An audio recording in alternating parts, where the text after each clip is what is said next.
Morning.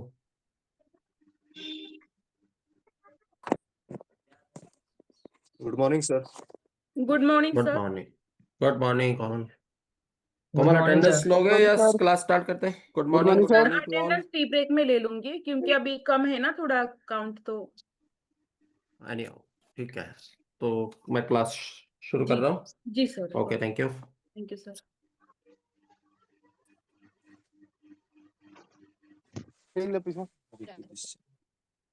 चलिए, अपना अपना माइक प्लीज म्यूट कर लीजिए। अटेंडेंस आपकी टी ब्रेक में होगी, तो क्लास शुरू करते हैं।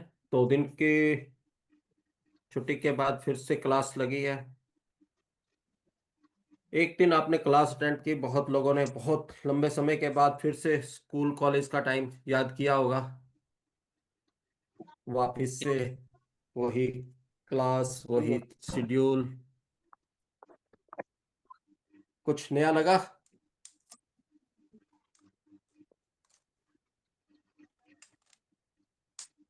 किसी को कोई फर्क पड़ा या रूटीन में ही एडजस्ट हो गया? सर एडजस्ट हो गया। हो गया एडजस्ट, गुड गुड। कई बार होता क्या है कि काफी लंबे समय बाद हम फिर से किसी एक्टिविटी को करना शुरू करते हैं, तो लगता है कि फिर से हम दोबारा से कहीं वापस तो नहीं पहुंच गए अपने उस समय में। और 1-2 दिन में तो यूं लगता है कि कहीं पंगा तो नहीं ले लिया, और फिर 2-3 दिन बाद फिर लगता है कि नहीं नहीं, अब ठीक है, सब ठीक है। और सही फिर बोले जब सर। फिर जब जाने लगते हैं, जब क्लासेस एंड होता है ट्रेनिंग का, फिर लगता है ये एंड क्यों हो रहा है, अभी तो बढ़िया रूटीन सेट हुआ था। तो ये सभी के साथ चलता है, ठीक है, कोई एडमिट कर लेता है, कोई नहीं करता। तो चलिए, सब लोग एडजस्ट हो जाएंगे। तो एक आधा दिन ही होता है, हमें नया मन मिलता है, और चेंजेस आते रहनी चाहिए। हमारी आदत बनी रहती है चेंजेस को अडॉप्ट करने की, और लाइफ में हमें हमेशा चेंजेस को अडॉप्ट करना ही है। बिना चेंजेस के लाइफ नहीं चलती। चलिए, इस क्लास शुरू करते हैं। परसों हमने अपने पहले सेशन में ट्रेनिंग को शुरू किया था, और हमारा पहला चैप्टर था बैंकिंग के स्ट्रक्चर के बारे में। एक बार थोड़ा सा रिव्यू कर लेते हैं, क्या क्या चीज हमने उसमें पढ़ी थी, और फिर आज के हम चैप्टर पर चलेंगे। तो उसमें स्ट्रक्चर में थोड़ा सा हमारा पोर्शन रह भी गया था, उसको भी कंप्लीट करते हैं, और इससे रिलेटेड कुछ क्वेश्चन आंसर्स भी हैं, तो वो भी करेंगे अभी। तो सबसे पहले हमने इसमें जो पढ़ा था वो था कि हमारे बैंकिंग की जरूरत क्यों हुई हमारी इकोनॉमी में। प्लीज माइक म्यूट कर लीजिए। अगर आपको कोई क्वेश्चन पूछना हो या कहीं रोकना हो तो जरूर खोलिए, अदरवाइज माइक म्यूट रखिएगा। तो सबसे पहले हमने बैंकिंग सेवाओं की जरूरत क्यों हमारे इस जीवन में है, या बैंकिंग के बिना हम चल सकते हैं, तो हमने देखा, पढ़ा, समझा कि आज की लाइफ बैंकिंग के बिना नहीं चल सकती। बैंकिंग हमारा आज बहुत ही एक जरूरी हिस्सा बन चुका है। फिर देखा हमने बैंक क्या है, बैंक का कार्य क्या है। बैंक एक मध्यस्थ है, मिडल है, मैन है, जो जिनके पास सरप्लस मनी है उनसे पैसा इकट्ठा करते हैं, और जिनको पैसे की जरूरत है उनको पैसा देते हैं, और इन दोनों कार्यों के बीच में वो अपना प्रॉफिट अर्न करते हैं और अपने बिजनेस को रन करते हैं। जिसके पास सरप्लस मनी है, जिनके पास कुछ फंड्स हैं बचत करने के लिए, सेविंग्स के लिए, उनसे पैसा लेते हैं, बचत के उनको बेनिफिट देते हैं। और जिनको पैसे की जरूरत है, जो बारोअर्स हैं, जिन्होंने कहीं इन्वेस्ट करना है, जिन्होंने कहीं कोई चीज लेनी है, उसके लिए पैसा उधार देते हैं, और इंटरेस्ट के डिफरेंस से वो अपना सारा कार्य चलाते हैं। बैंकों के फिर मुख्य कार्य हमने पढ़े क्या क्या है। बैंक में जमा है, रेमिटेंस, सेपरेशन, बिल भुगतान, कर प्राप्ति, ऋण, विदेशी मुद्रा का लेन देन, सुरक्षित जमा, लॉकर, और आपके safe deposit vaults, ATMs, cards व अन्य सेवा। फिर हमने आगे इसमें पढ़ा कि शेड्यूल्ड बैंक क्या है, नॉन शेड्यूल्ड बैंक क्या है। तो रिजर्व बैंक एक्ट 1934 1934 की दूसरी अनुसूची में जो बैंक शामिल है वो शेड्यूल्ड बैंक कहलाते हैं। जो इसमें शामिल नहीं है वो नॉन शेड्यूल्ड बैंक होते हैं। शेड्यूल्ड बैंक्स को हमने पढ़ा कि 4 तरह के स्पेशल बेनिफिट मिलते हैं, जिसमें सबसे पहला है कि उन्हें जरूरत के समय रिजर्व बैंक से प्रेफरेंस के रूप में लोन मिलता है, बैंक रेट पर मिलता है। दूसरा,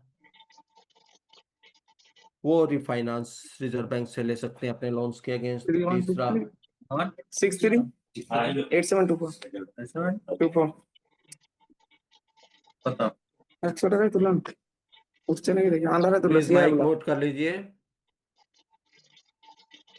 तीसरा, वो क्लियरिंग हाउस में पार्टिसिपेट कर सकते हैं। और चौथा, करेंसी टेस्ट में वो पार्टिसिपेट कर सकते हैं। ये 4 बेनिफिट्स। फिर हमने देखा क्या क्या हमारे बैंकिंग स्ट्रक्चर में है। डेवलपमेंट फाइनेंशियल इंस्टीट्यूशंस हैं जो रिजर्व बैंक द्वारा लगाए गए हैं डिफरेंट डिफरेंट सेक्टर्स के डेवलपमेंट के लिए, जिसमें सिडबी है, नाबार्ड है, एक्सिम बैंक है, एनएचबी है और NAFBID, national bank for infrastructure development.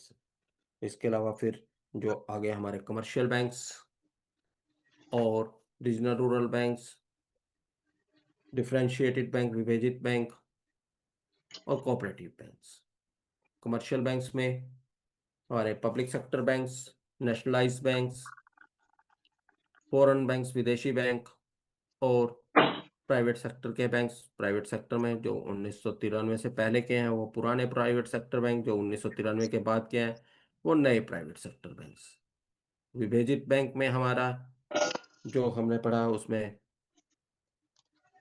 था हमारे लघु वित्त bank, small finance banks, payment bank और लोकल एरिया बैंक। फिर cooperative banks, state cooperative, urban cooperative, district cooperative banks. इन सब की हमने डेफिनेशंस भी पढ़ी, क्या क्या है और कब कब ये स्थापित हुए। स्टेट बैंक के बारे में पढ़ा कि 1955 में सबसे पहले ये पब्लिक सेक्टर बैंक बना और देश का सबसे बड़ा बैंक है। नेशनलाइज्ड बैंक्स, आज 11 नेशनलाइज्ड बैंक्स हैं, किसी समय 20 थे जो मर्ज होने के बाद अब 11 रह गए हैं। प्राइवेट सेक्टर बैंक्स में ICICI, HDFC, इंड वगैरह बैंक वगैरह हैं। और फॉरेन बैंक्स में HSBC, city bank, standard chart bank वगैरह। फॉरेन बैंक्स वो हैं जिनका जो हेड ऑफिस है, जो जिनकी स्थापना है वो देश से बाहर किसी कंट्री में हुई है, लेकिन वो रिजर्व बैंक से लाइसेंस लेकर यहाँ पर अपनी ब्रांचेस खोलकर कार्य कर रहे हैं। कुछ रीजनल रूरल बैंक्स के बारे में पढ़ा, रीजनल रूरल बैंक की कैपिटल के बारे में पढ़ा कि इसकी कैपिटल जो है वो स्पॉन्सर्ड बैंक द्वारा, सेंट्रल गवर्नमेंट द्वारा और स्टेट गवर्नमेंट द्वारा ओन की जाती है। सेंट्रल गवर्नमेंट का हिस्सा 50%, स्टेट गवर्नमेंट का 15% और हमारे स्पॉन्सर्ड बैंक का हिस्सा उसमें 35% रहता है। लोकल एरिया बैंक के बारे में पढ़ा कि ये एक कंपनी के रूप में हम इसको स्थापित कर सकते हैं और छोटे एरिया की डेवलपमेंट के लिए रिजर्व बैंक ने इस कंसेप्ट को लागू किया। 5 करोड़ की पूंजी से ये बैंक स्थापित किया जा सकता है और ये जिस डिस्ट्रिक्ट में स्थापित होते हैं उससे साथ लगती हुई 3 डिस्ट्रिक्ट्स में ही अपना ज्योग्राफिकल ब्रांचेस खोल सकते हैं। स्मॉल फाइनेंस बैंक के पढ़ा जो कि एक कमर्शियल बैंक का ही छोटा रूप है और इनके ऊपर कुछ कंडीशंस हैं कि अपने लोन्स का 75% जो है प्राइवेट सेक्टर्स में देंगे और उनके लोन का कम से कम 50% हिस्सा जो है वो 25 लाख से कम के लोन में होना चाहिए। मेजरली इनका लोन एडवांस MSME सेक्टर को ही रहता है, क्योंकि लिमिट है 50% तक की हमारी जो है लोन्स की। 25 लाख तक देना है तो छोटे छोटे लोन्स का हिस्सा ज़्यादा रहता है। फिर पेमेंट बैंक जो हैं ये सिर्फ डिमांड डिपॉजिट कलेक्ट कर सकते हैं, करंट और सेविंग डिपॉजिट। FD ये कलेक्ट नहीं कर सकते, FD से इशू नहीं कर सकते। दूसरा, ये लोन भी नहीं दे सकते, क्रेडिट कार्ड भी नहीं इशू कर सकते। तीसरी इसमें कंडीशन थी कि मैक्सिमम इसमें जो किसी भी व्यक्ति का बैलेंस किसी भी दिन है 2 लाख से ऊपर नहीं होगा। तो ये 4 कंडीशंस इसकी पेमेंट बैंक्स की रही। Cooperative banks district state cooperative act के अंतर्गत स्थापित किए जाते हैं और उनके मेंबर्स ही इसके मालिक होते हैं, वही इसमें पूंजी लगाते हैं। फिर डिफरेंट हमने जो इसके बैंकों के कार्य हैं, डिपॉजिट से related current account, saving account, जिसे डिमांड डिपॉजिट भी कहा जाता है, फिर term deposit, time deposit, recurring deposit या आपका फिक्स्ड डिपॉजिट, क्युमुलेटिव डिपॉजिट, ये सारा हमारा टर्म डिपॉजिट के अंतर्गत आता है, उसके बारे में पढ़ा। लोन्स में cash credit, overdraft, demand loan, term loan, housing loan, vehicle loan, जो भी जरूरत के हिसाब से है वो सब दिए जाते हैं। फिर एनपीए के बारे में हमने थोड़ा सा पढ़ा कि एनपीए क्या है और एनपीए की इम्पोर्टेंस क्या है। रेमिटेंस सर्विसेज कौन कौन सी हैं कि आज इलेक्ट्रॉनिक पे से हमारा रेमिटेंस हो रहा है, तो उसके बेनिफिट क्या है, तेज है, सुरक्षित है और सस्ता है ये। अन्य सर्विसेज से डिपॉजिट लॉकर, चेक्स कलेक्शन और ग्राहकों पर अपनी स्टेटस रिपोर्ट देना, गवर्नमेंट बिजनेस, कॉरेस्पोंडेंट बिजनेस, इन सब बारों के बारे में पढ़ा। फिर इलेक्ट्रॉनिक बैंकिंग जो आज बैंकिंग का मुख्य आधार बन चुकी है, उसके बारे में पढ़ा है। एटीएम्स क्या है, आज एटीएम्स के थ्रू हम क्या क्या कार्य कर सकते हैं, cards, net banking, mobile banking, tele banking और टेली बैंकिंग कर सकते हैं, उसके बारे में हमने थोड़ा बहुत डिस्कस किया। आरटीजीएस, एनईएफटी, आईएमपीएस, उसके बारे में हमने पढ़ा।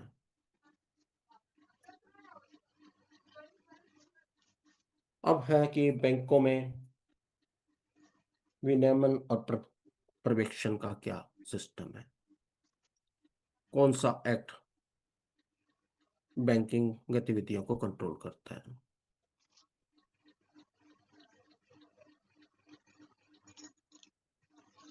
बैंकिंग क्षेत्र की गतिविधियों का नियंत्रण और विनियमन भारतीय रिजर्व बैंक द्वारा किया जाता है। देश की मौद्रिक नीति और वित्तीय स्थिरता में रिजर्व बैंक एक महत्वपूर्ण भूमिका निभाता है और ये देश के हमारे केंद्रीय बैंक के रूप में कार्य करता है, जिसकी स्थापना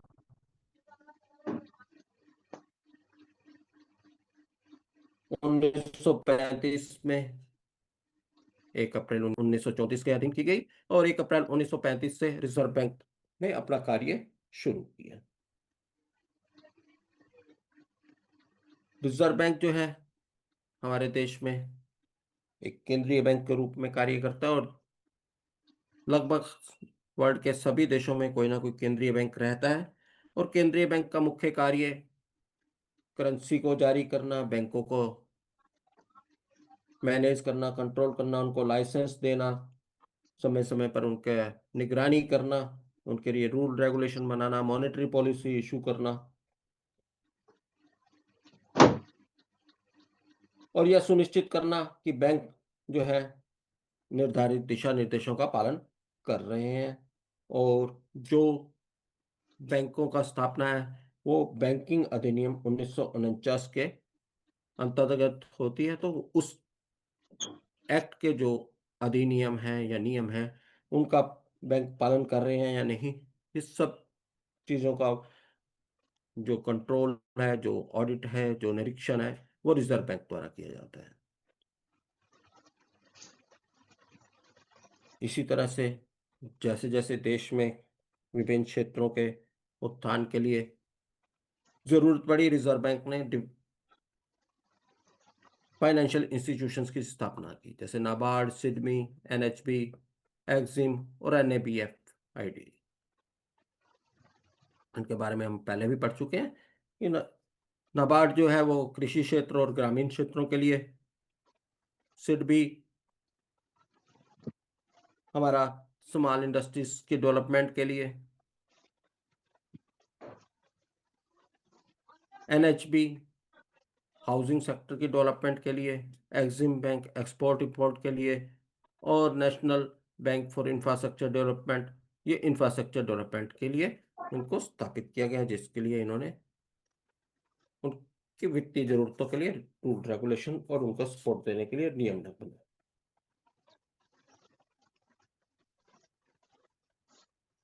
अब पिछले कुछ समय में बैंकिंग में बहुत चेंज आ रहा है। कभी बैंकिंग बहुत ही कंट्रोल्ड वे में कार्य करते थे, सारा कंट्रोल रिजर्व बैंक का होता था, और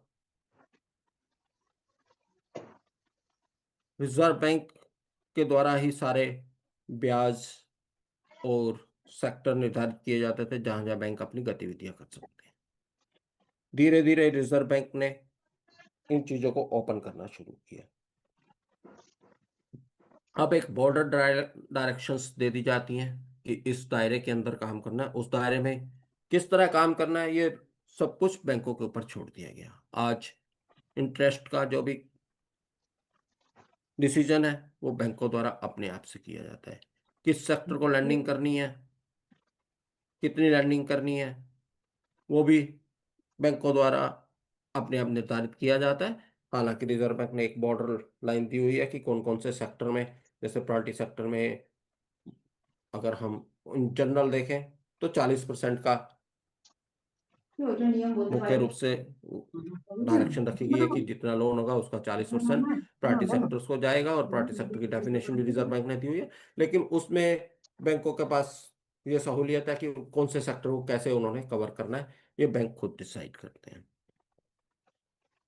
इसी तरह डिपॉजिट पर क्या रेट ऑफ इंटरेस्ट रहेगा, डिपॉजिट की क्या मैच्योरिटी पीरियड्स रहेंगे, सिर्फ रिजर्व बैंक ने 2 ही गाइडलाइंस दी हुई हैं कि 7 दिन से कम का फिक्स डिपॉजिट नहीं होगा, और 10 साल से ज़्यादा का फिक्स डिपॉजिट बैंक इशू नहीं करेंगे एक टाइम पर।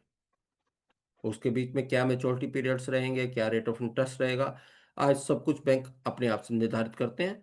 अगर हम 1991 से पहले चले, 80s में चले, तो उस समय ये सारी डायरेक्शन रिजर्व बैंक से ही आती थी। रेट ऑफ इंटरेस्ट क्या रहेगा, सेविंग पर क्या रहेगा, FD पर क्या रहेगा, लोन्स पर, डिफरेंट लोन्स पर क्या रहेगा, वो पहले सब रिजर्व बैंक ही डिसाइड करता था। लेकिन आज इस सब के लिए बैंकों को छूट दे दी गई है कि वो अपने अपने कॉस्ट के हिसाब से, अपनी प्रॉफिटेबिलिटी के हिसाब से निर्धारित करें। इसके अलावा बैंकों के परिचालन में जो आज़ादी मिली है, उन्हें अपने एसेट लाइबिलिटी मैनेजमेंट, अपने एडवांस डिपॉजिट पर इंटरेस्ट फिक्स्ड में देना है या आपको फ्लोटिंग देना है, इन सब के लिए रिजर्व बैंक ने छूट दी हुई है। हालांकि जो ब्रांचेस खोलनी है उसके लिए रिजर्व बैंक से लाइसेंस लेना जरूरी होता है। रिजर्व बैंक की अनुमति के बिना कोई भी बैंक किसी एरिया में अपनी ब्रांच नहीं खोल सकता। फिर इसके बाद अब एक और कार्य किया गया कि जैसा मैंने पहले बताया कि मर्जर्स का एकीकरण का, जब 1969 में बैंक राष्ट्रीयकृत किए गए, 14 राष्ट्रीयकृत बैंक उस समय किए गए, 6 1980 में किए गए। उस समय ये उद्देश्य था कि देश में ज़्यादा से ज़्यादा बैंकों की ब्रांचेस को खोला जाए, दूर दराज के क्षेत्र जो अनबैंक्ड रह गए हैं वहां तक बैंकिंग को लेकर जाया जाए, और उसी हिसाब से बैंकों को फ्रीडम दी गई कि वो ज़्यादा से ज़्यादा हमारे रूरल एरिया में ब्रांचेस को खोल पाए।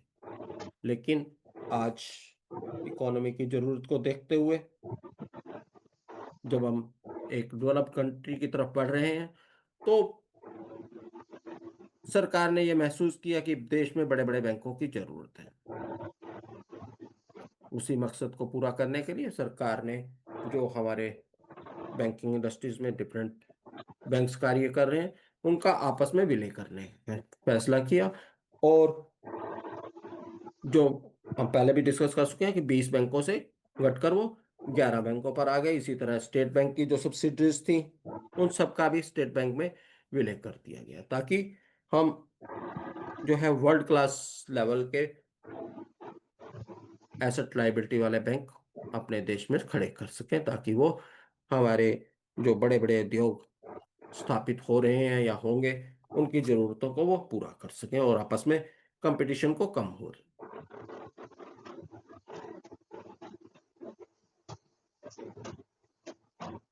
फिर यूनिवर्सल बैंकिंग। यूनिवर्सल बैंकिंग का मतलब है कि जो हमारे फाइनेंशियल प्रोडक्ट्स हैं, सर्विसेज हैं, वो सभी एक ही छत के नीचे पर्सन को मिल पाए। ट्रेडिशनल बिजनेस डिपॉजिट और एडवांस तो बैंकों का रहे ही रहे, उसके अलावा जो भी हमारी फाइनेंशियल जरूरतें हैं, जैसे हमारा इंश्योरेंस सेक्टर की जरूरत है, बीमा चाहिए, चाहे वो जीवन बीमा है या हमारा हेल्थ इंश्योरेंस है या हमारा जनरल इंश्योरेंस है, किसी वस्तु का, व्हीकल का बीमा है, तो उन सब के लिए अलग अलग जगह पर जाकर व्यक्ति को पॉलिसी ना लेनी पड़े, वो सब जो है एक ही छत के नीचे मिल सके। इसी तरह से जब पर्सन ने इन्वेस्ट करना है तो सिर्फ एफडी और बैंक में ही इन्वेस्टमेंट की अपॉर्चुनिटी ना मिले, उसे बैंक में दूसरे क्षेत्रों में, जैसे मार्केट में इन्वेस्ट करना है, म्यूचुअल फंड में इन्वेस्ट करना है, सरकारी बॉन्ड्स में इन्वेस्ट करना है, तो उसके लिए भी उसको बेनिफिट मिल सके।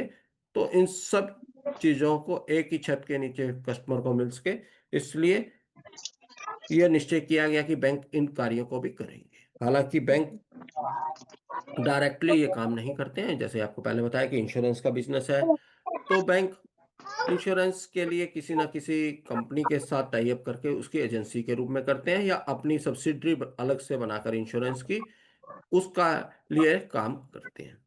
डायरेक्टली बैंक अपने नाम से कोई भी इंश्योरेंस कंपनी नहीं चलाते, अपनी सब्सिडरीज के थ्रू करेंगे या किसी जो एग्जिस्टिंग कंपनी है उसके साथ टाई अप करके अपना इंश्योरेंस पॉलिसी सेल करते हैं और वो कमीशन बेस पर काम करते हैं। इसी तरह जो मार्केट में है तो ब्रोकर के रूप में काम नहीं करते, बैंक्स जो हैं, जो एग्जिस्टिंग ब्रोकर्स हैं, उनके साथ टाई अप करके या आपका डीमैट अकाउंट खोलकर या आपका ट्रेडिंग अकाउंट खोलकर आपको खुद को ट्रेड करने के लिए फैसिलिटी प्रदान करते हैं।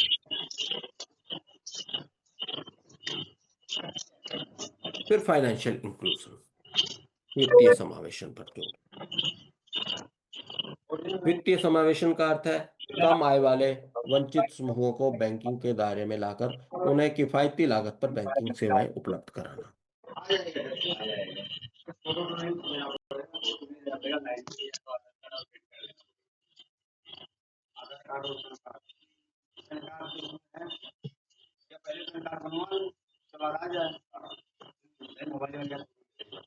जुड़ पाए, वो पिछड़े रह गए हैं, वो पिछड़ गए हैं, उन्हें हमारी आर्थिक उन्नति का जो लाभ मिलना चाहिए था वो नहीं मिल पाया।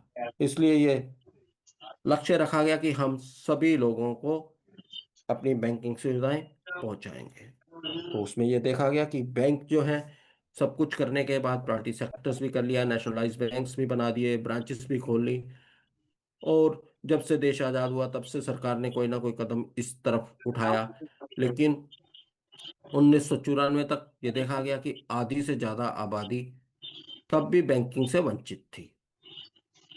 तो सरकार ने, उस समय तक सब बैंक कंप्यूटराइज हो चुके थे, तो सरकार ने उस समय कुछ स्पेशल कदम उठाए, जिसमें सबसे ज्यादा आपका प्रधानमंत्री जन धन योजना का मुख्य सहयोग है कि हम हर व्यक्ति तक जो है अपना बैंक को पहुंचाएंगे, और आप बीसीज और बीएफ्स का इसमें बहुत बड़ी रिस्पॉन्सिबिलिटी लगाई गई कि सारी बैंकिंग जो जहां पर बैंक नहीं पहुंच पा रहे, ब्रांच नहीं खोल पा रहे हैं, वहां पर बीसी और बीएफ जो है वो बैंकिंग का कार्य करेंगे। बीसी और पीएफ अपने आप में एक बैंक की ब्रांच है। जो बेसिक बैंकिंग सुविधाएं हैं वो अपने क्षेत्र में अपने लोगों तक पहुंचाने का कार्य बीसीबीएफ द्वारा किया जाता है, और इसमें बहुत ज्यादा सफलता मिली। इसी अवधारणा के कारण से, प्रधानमंत्री जन धन योजना के कारण से, जो 2014 में शुरू किया गया, पिछले 10-11 साल में 50 करोड़ से ज्यादा अकाउंट खुले हैं, और जिसमें अधिकतर महिलाओं के खाते भी हैं। तो इसमें जो हमारा लक्ष्य जो था, जो हम 2000 1947 से आज़ाद होने के बाद से ही निर्धारित किया हुआ था, और जो हम 2014 जिसमें बहुत स्लो थे, उसको बहुत तेजी से हमें अचीव करने में मदद मिल रही है। और इसी का परिणाम है कि आज हम जो यूपीआई की सफलता अपने देश में देख रहे हैं, और आज हम देख रहे हैं कि हर छोटे से छोटा व्यक्ति भी मोबाइल पर बैंकिंग कार्य कर रहा है, चाहे वो किसी ऐप के थ्रू कर रहा है या डायरेक्टली यूपीआई के थ्रू कर रहा है। और आज हम एक कैशलेस इकोनॉमी की तरफ बढ़ रहे हैं। तो ये सब इसी हमारे BCBF, आप लोगों के मार्केट में बैंकिंग के प्रचार एवं प्रधानमंत्री जन धन योजना के कारण से ही संभव हो पाया। फिर आज जो नया है हमारा, वो सब टेक्नोलॉजी बेस्ड बैंकिंग हो गई है, और धीरे धीरे टेक्नोलॉजी का उपयोग बढ़ता चला जा रहा है, प्रचलन इसमें बढ़ता चला जा रहा है। सिर्फ रेमिटेंस में ही नहीं, रेमिटेंस में तो NEFT, RTGS, UPI, IMPS है ही है, इसके अलावा भी आज बैंकिंग के हर सेक्टर में टेक्नोलॉजी का उपयोग किया जा रहा है। जैसा हमारा क्लियरिंग हाउस में आज टेक्नोलॉजी से ही हमारा क्लियरिंग हाउस लगता है। पहले मैनुअल क्लियरिंग हाउस लगते थे, आज चेक ट्रांजैक्शन के ट्रांजैक्शन के द्वारा ही, जिसमें कि चेक्स की इमेज एक बैंक से दूसरे बैंक में भेजी जाती है और क्लियरिंग हाउस लगाया जाता है। तो अभी रिजर्व बैंक ने ये लक्ष्य निर्धारित किया है कि पूरे देश में आने वाले शायद 1-2 महीने में ही ये लागू हो जाएगा। पीछे लागू होना था, थोड़ा सा डेफर किया है सरकार इसको, रिजर्व बैंक ने, कि पूरे देश में 2 घंटे में कहीं का भी चेक होगा वो क्लियर हो जाएगा। आप बैंक में जमा कीजिए और 2 घंटे में आपका चेक क्लियर होकर आपके अकाउंट में आ जाएगा, चाहे वो किसी भी देश के किसी भी कोने का चेक होगा, किसी भी देश के किसी भी बैंक का अकाउंट है, चेक होगा आपका। सेम डे बैंकों ने शुरू कर दिया ऑलरेडी, और इस समय को घटाकर 2 घंटे पर लाने का प्रयास रिजर्व बैंक कर रहा है, और आने वाले शायद 1-2 महीने में ही आप देखेंगे कि ये लागू भी हो जाएगा।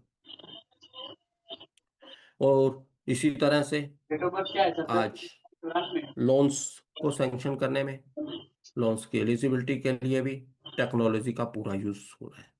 सिबिल आप देख ही रहे हैं कितना बड़ा अपना स्थान इस मार्केट में बना चुका है। सिबिल और दूसरे जैसी क्रेडिट संस्थाएं जो हैं, आज उनका उपयोग करके बैंक बहुत आसानी से पता कर पा रहे हैं किसी भी पर्सन की क्रेडिट वर्दीनेस को। इसी तरह से ये उपयोग बढ़ता चला जा रहा है और आने वाले समय में रुकना नहीं है।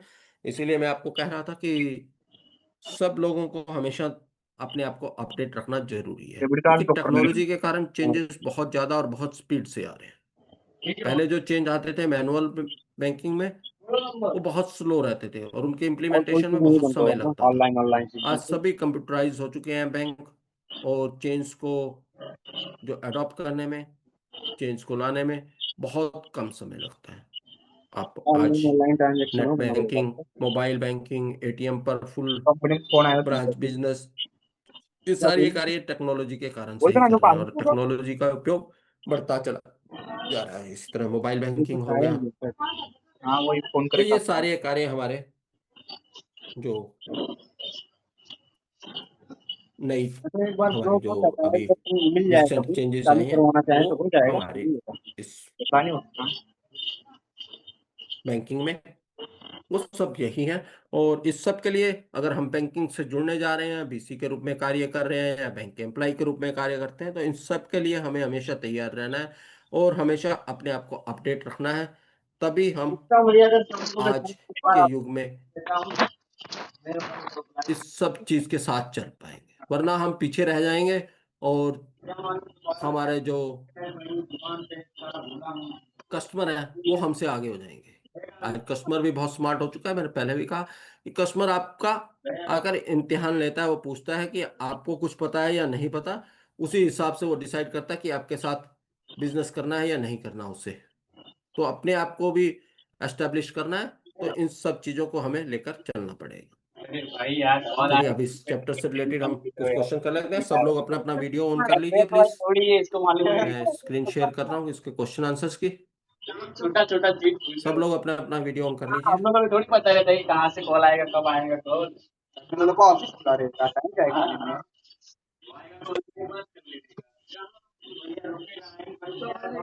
हो जाता है।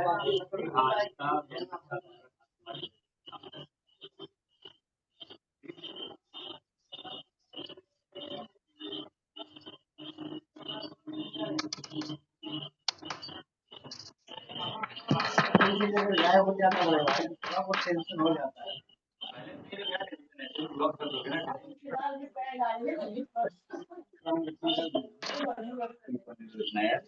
दुनिया में इतना टेंशन लोगे जियोगे कैसे भाई?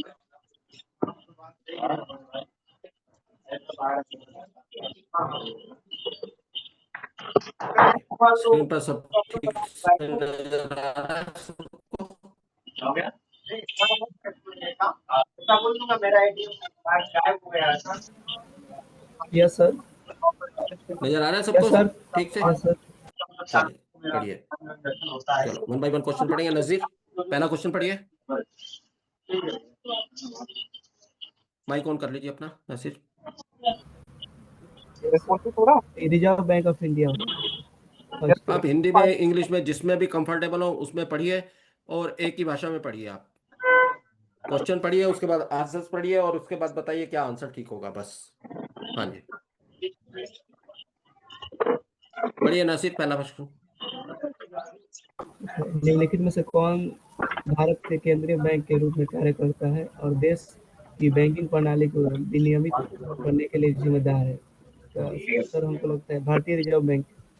बिल्कुल ठीक। रिजर्व बैंक हमारा सेंट्रल बैंक, केंद्रीय बैंक के रूप में कार्य करता है और यही पूरी बैंकिंग प्रणाली को विनियमित भी करता है। योगेश दूसरा क्वेश्चन पढ़िए। जो बैंक भारतीय रिजर्व बैंक अधिनियम 1934 की दूसरी अनुसूचित में शामिल है उन्हें किस नाम से जाना जाता है? तो शेड्यूल बैंक हो जाएगा, ऑप्शन सी। बिल्कुल शेड्यूल्ड बैंक अनुसूचित बैंक कहलाते हैं जो भारतीय अधिनियम 1934 की दूसरी अनुसूची में शामिल है। हिमानी तीसरा क्वेश्चन पढ़िए। निम्नलिखित में से कौन भारतीय वित्तीय प्रणाली में एक नियामक संस्था नहीं है?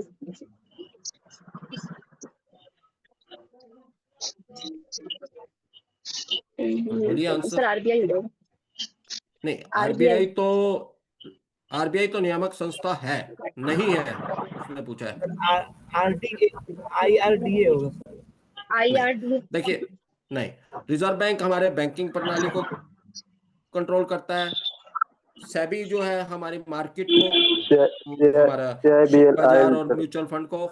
आईआरडीए जो है वो हमारे इंश्योरेंस सेक्टर को, इंश्योरेंस रेगुलेटरी डेवलपमेंट अथॉरिटी है, ये इंश्योरेंस सेक्टर को हमारे डेवलप कर ये कंट्रोल करता है, उसका नियामक है। सिबिल जो है वो एक कंपनी के रूप में कार्य करता है। सिबिल किसी भी संस्था, सिबिल जो है वो किसी को कंट्रोल नहीं करता, तो हमारा आंसर जो है सिबिल है। सिबिल एक कंपनी है जो हमारे को क्रेडिट रिपोर्ट प्रोवाइड करती है। चौथा क्वेश्चन विशाल पढ़िए।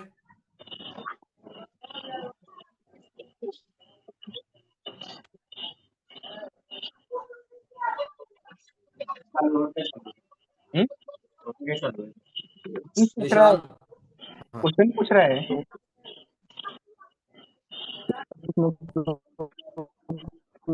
विशाल की आवाज नहीं आ रही। प्रदीप आप पढ़िए चौथा क्वेश्चन।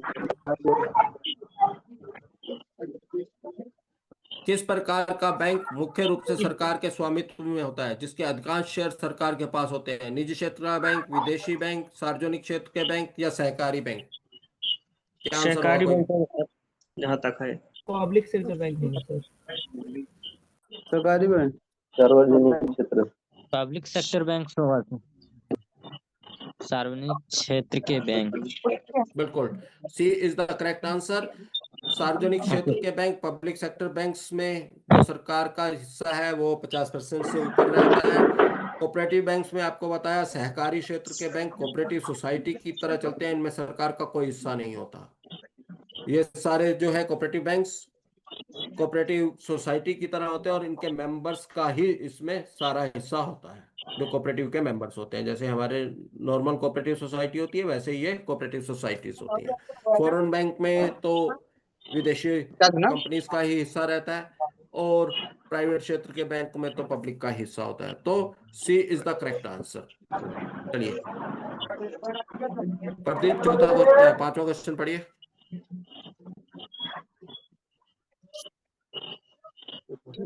क्षेत्रीय ग्रामीण बैंक आरबीआई की स्थापना मुख्य रूप से बैंक सेवाएं प्रदान करने के उद्देश्य से की गई थी। अंतर्राष्ट्रीय व्यापार सर।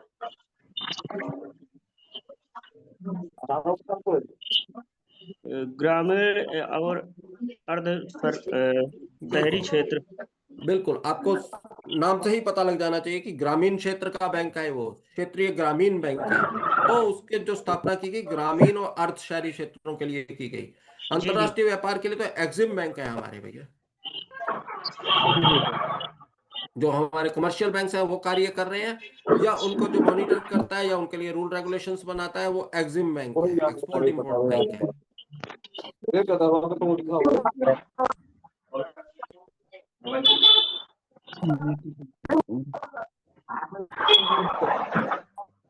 चलिए छठा क्वेश्चन पढ़िए प्रवीण। छठा क्वेश्चन, निम्नलिखित में से कौन भारत में एक निजी क्षेत्र Which are the following is an example of private sector bank in India? भारतीय स्टेट बैंक।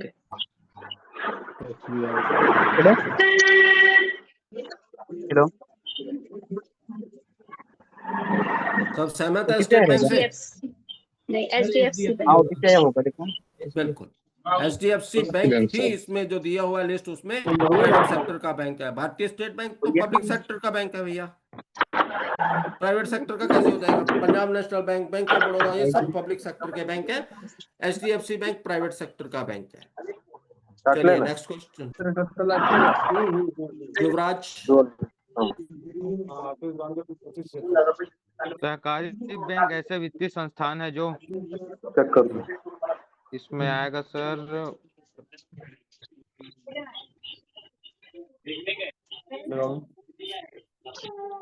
सर इसमें सी आएगा सर, मुख्य रूप से बड़े कॉर्पोरेटिव ऋणों पर केंद्रित है। सब सहमत है?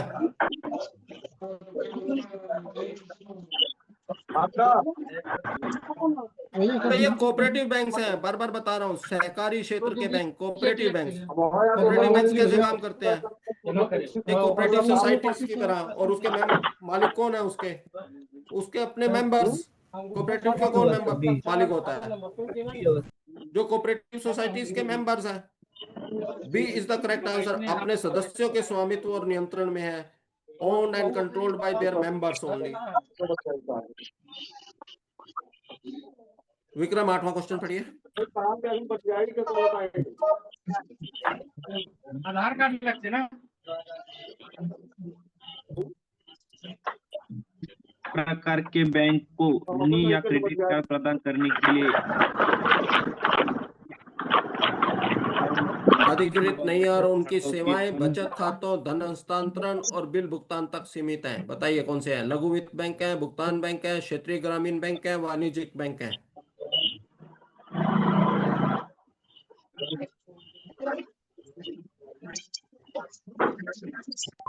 अभी हमने आज भी डिस्कस किया कौन से बैंक होते हैं। बी ऑप्शन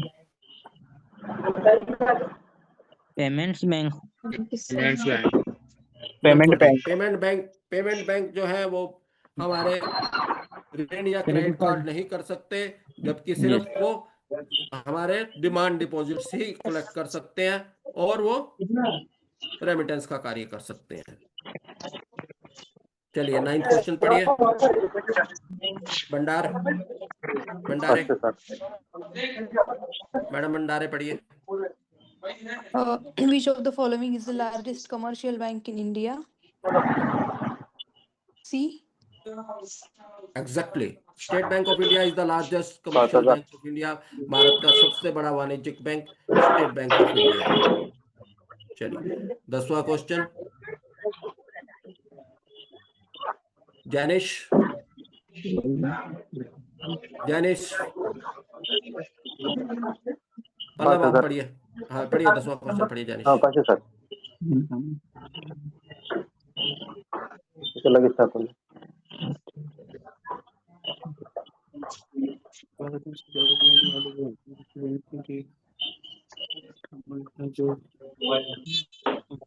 भारत में संचालित होने वाले विदेशी बैंक वे बैंक हैं जिनका मुख्यालय भारत में है लेकिन विश्व स्तर पर संचालित होते हैं, जो विशेष रूप से विदेशी कंपनियों को ऋण प्रदान करने पर केंद्रित हैं, जिनका मुख्यालय भारत के अलावा किसी अन्य देश में है और वे भारत में शाखाओं या सहायक कंपनियों के माध्यम से संचालित होते हैं या केवल अपने गृह देश के केंद्रीय बैंक द्वारा विनियमित होते हैं। क्या आंसर होगा बताइए? हाँ जी, सी। बिल्कुल ठीक है। जिनका मुख्यालय भारत के अलावा किसी अन्य देश में है और भारत में वो शाखाओं या सहायक कंपनियों के माध्यम से संचालित होते हैं। बिल्कुल ठीक है, चलिए। और ये क्वेश्चन आंसर का सेशन यही खत्म होता है। अब हम अगला अपना चैप्टर शुरू करते हैं आज का।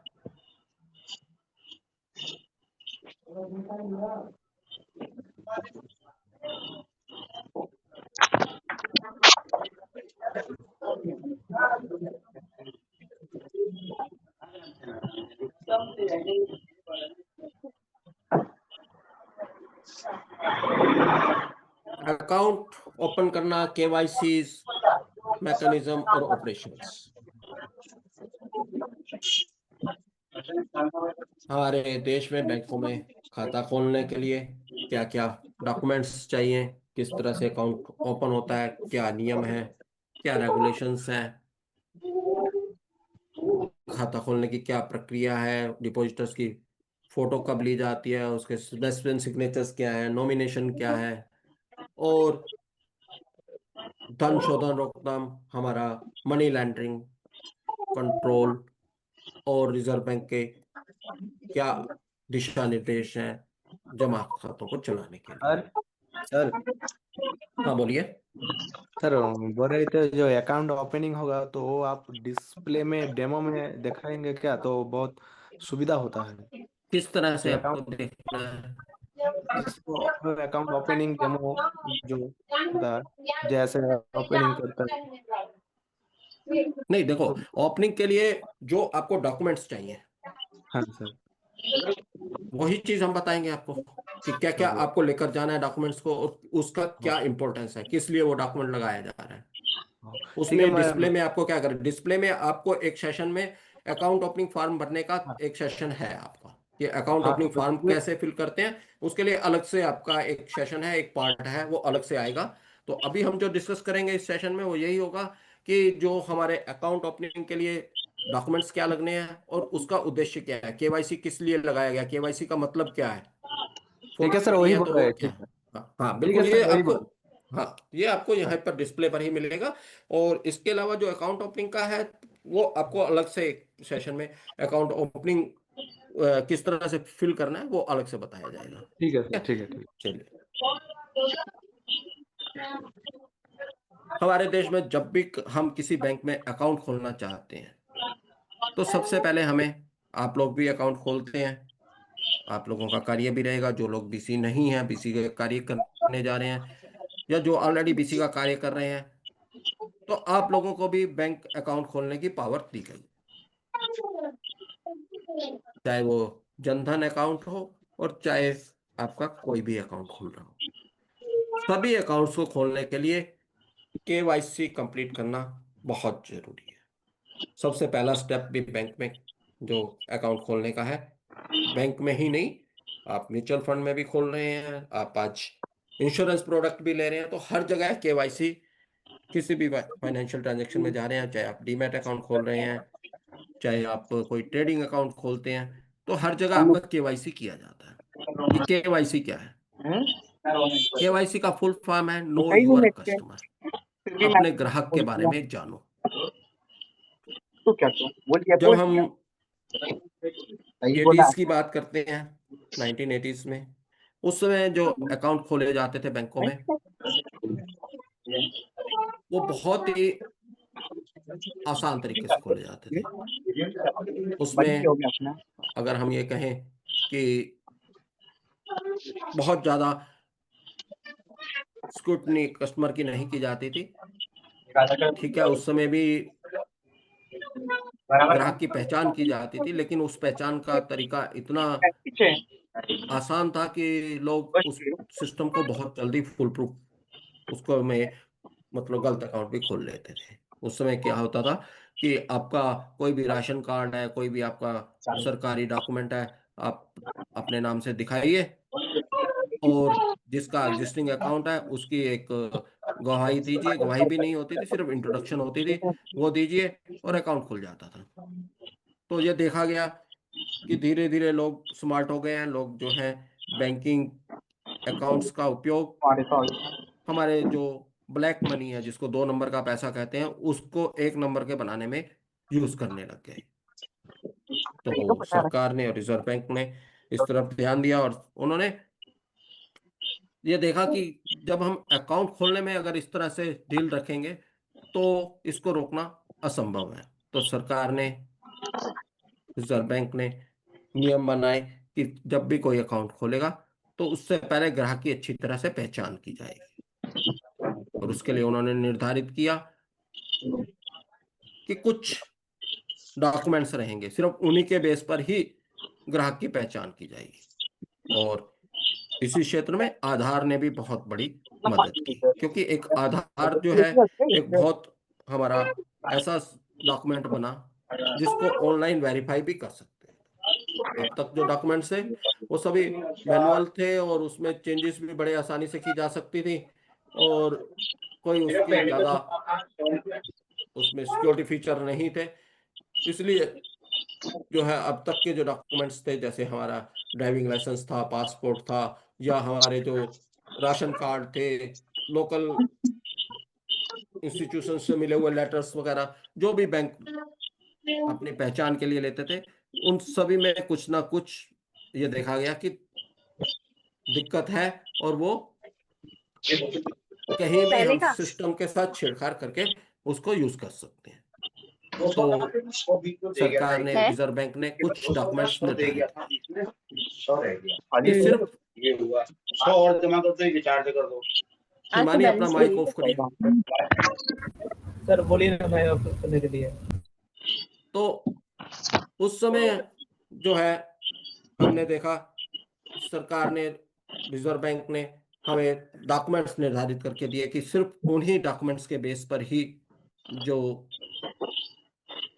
केवाईसी है, कस्टमर की पहचान है, वो की जाएगी, ताकि सब जगह पर प्रॉपर रूप से अकाउंट्स को खोला जा सके।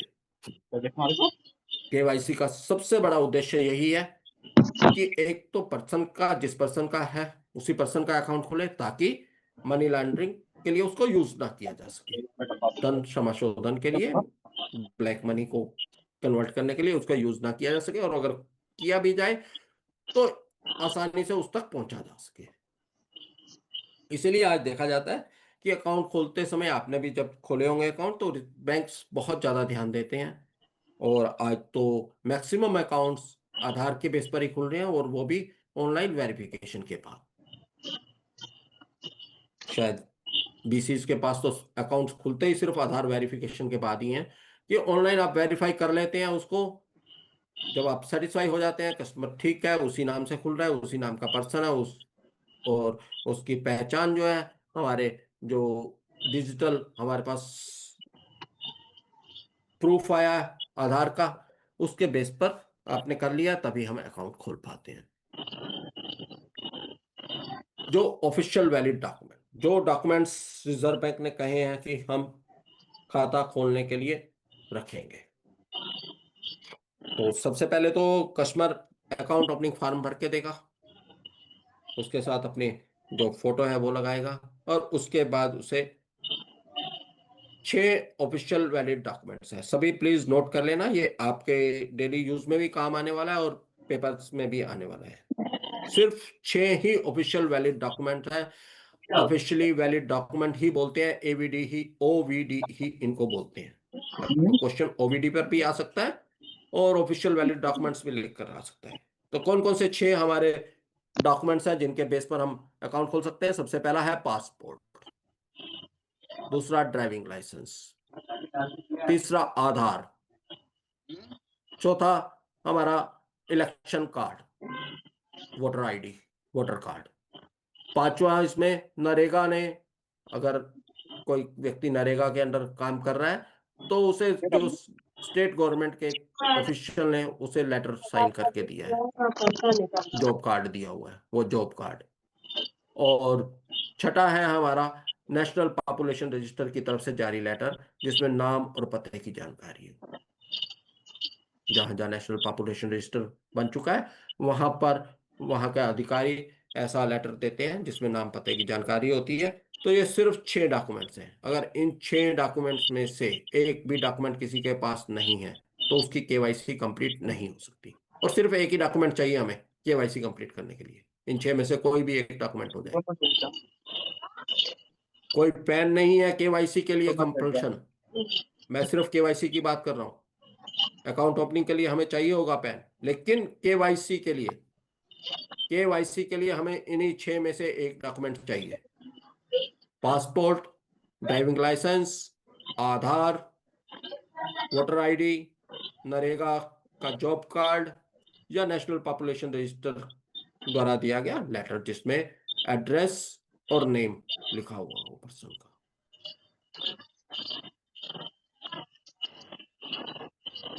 ये हो गए हमारे पर्सन की आइडेंटिफिकेशन के लिए। इन सब में एड्रेस भी होता है।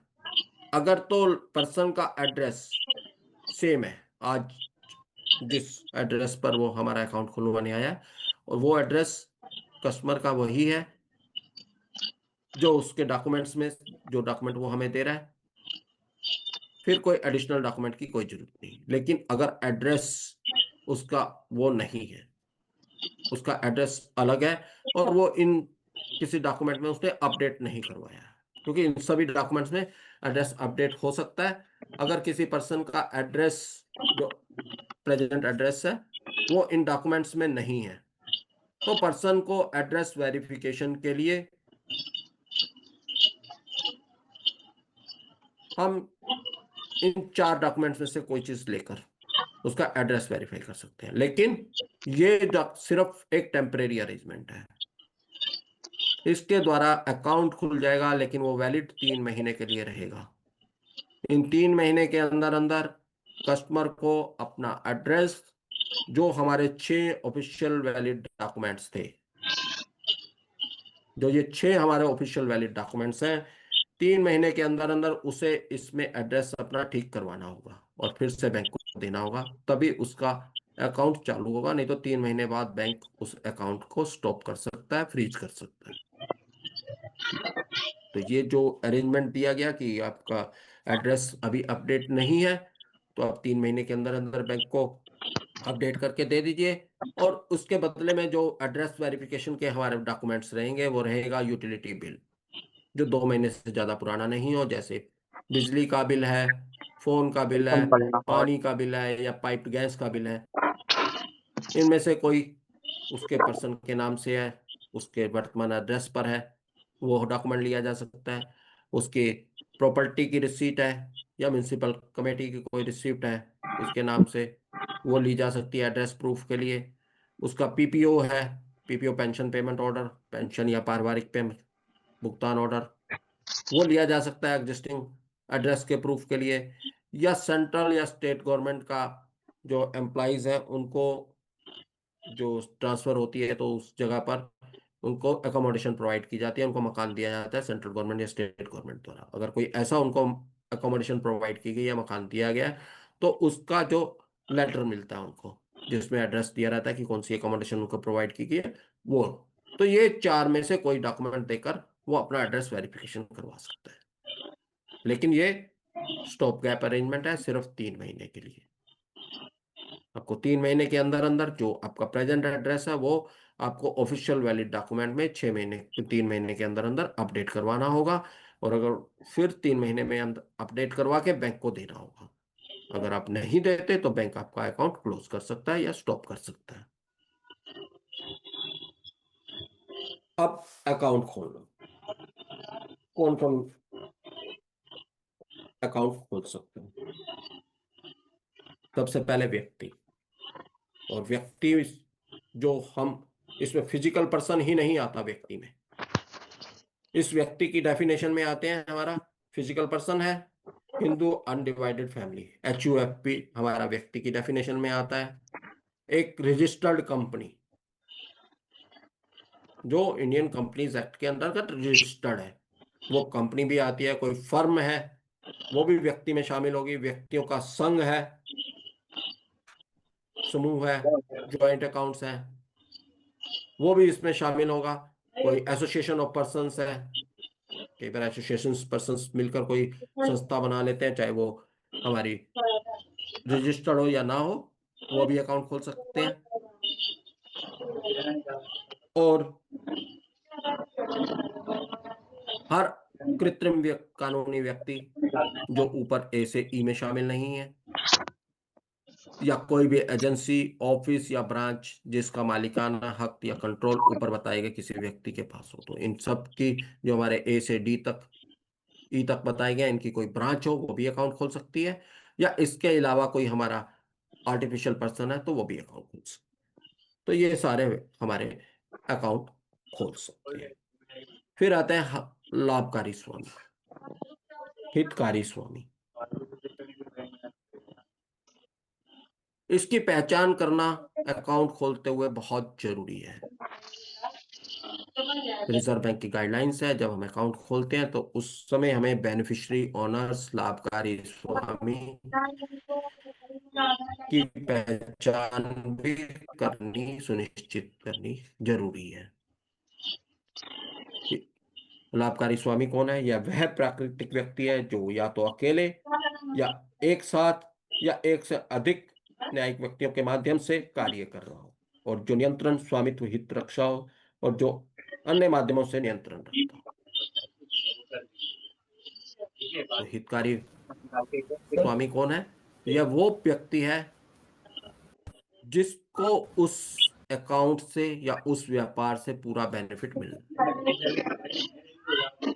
जिसका उस व्यापार पर उसके ऊपर कंट्रोल है आपका, जिसके आदेश अनुसार वो व्यापार चल रहा है, भले ही वो मालिक के नाम में हो या ना हो, भले ही वो आपके अकाउंट खोलने के लिए डॉक्यूमेंट्स दे या ना दे। हाँ बोलिए नासिर। सर लाभकारी स्वामी का इंग्लिश क्या बताते सर? जिसको, वही बता रहा हूँ, जिसको कि हमें जिस संस्था का, जिस पर्सन का, जिसका अकाउंट खोल रहे हैं हम, उसका मेन बेनिफिट मिलने वाला है। मान लीजिए अब व्यापार है, ABN कंपनी है। अब क्या होता है कि व्यापार तो ABN कंपनी के नाम से चल रहे हैं, तो AB क्या है? वो 2 एम्प्लॉइज थे किसी व्यापारी के। हम आज इसमें लेते हैं कि आज मान लीजिए अंबानी का एक कोई कंपनी बनी है। अब अंबानी हो सकता है उस कंपनी में मालिक ना हो, डॉक्यूमेंट्स में हो सकता है वो मालिक ना हो, लेकिन सारा कंट्रोल हमें पता है वो अंबानी के थ्रू ही हो रहा है और अंबानी के आदेश अनुसार ही चलता है। और इसके लिए ये जरूरी नहीं है हमें डॉक्यूमेंट्स के थ्रू ही जाना है, हमें कहीं से भी जानकारी मिलती है कि ये कंट्रोल अंबानी के पास है, तो हम उसमें बेनिफिशियरी ओनर अंबानी का नाम जरूर लिखेंगे और उसकी KYC भी करेंगे। बेनिफिशियरी ओनर, हमें यह सुनिश्चित करना है कि जो अकाउंट खुल रहा है उसका बेनिफिशियरी ओनर वही है। और ये जरूरी नहीं है कि हमें वो सिर्फ जो डॉक्यूमेंट्स दिए उससे ही जो जानकारी मिल रही है उसी तक हमें सीमित रहना है। हमें कहीं से भी पता लगता है, हमें कहीं भी जानकारी मिलती है, तो उसके हिसाब से भी हम इस चीज को चेक कर सकते हैं, मान सकते हैं। ये रिजर्व बैंक की गाइडलाइन है। हमें बेनिफिशियरी ओनर का नाम उसमें रखना है। उसमें कॉलम है आपके अकाउंट में, अकाउंट ओपनिंग में, अकाउंट खोलते हुए भी जब है उसमें भी आपका जो सॉफ्टवेयर रहता है उसमें भी रहता है बेनिफिशियरी ओनर कौन है, उसका नाम, और उसका KYC आपको कंप्लीट करना जरूरी होता है अकाउंट खोलते हुए। यहाँ पर बेनिफिशियरी ओनर वही है जो ऑलरेडी जिनके नाम से अकाउंट खोल रहा है, देन इट्स ओके। अगर कोई अलग से पर्सन है तो ठीक, उसका नहीं। मान लीजिए कंपनी है, अब कंपनी का कोई ब्रांच है, अब अंबानी की ब्रांच अगर मान लीजिए आपके वो बॉम्बे में रहता है, दिल्ली में खुल रही है, दिल्ली में तो अंबानी आकर अकाउंट नहीं खोलेगा, हर जगह जाकर वो अकाउंट नहीं खोल पाएगा। तो उस समय जो वहां के उसके रिप्रेजेंटेटिव है वो अकाउंट खोलेंगे उसका, और बेनिफिशियरी ओनर अगर वो कोई भी है तो उसके डॉक्यूमेंट्स वो प्रेजेंट करेंगे वहां पर।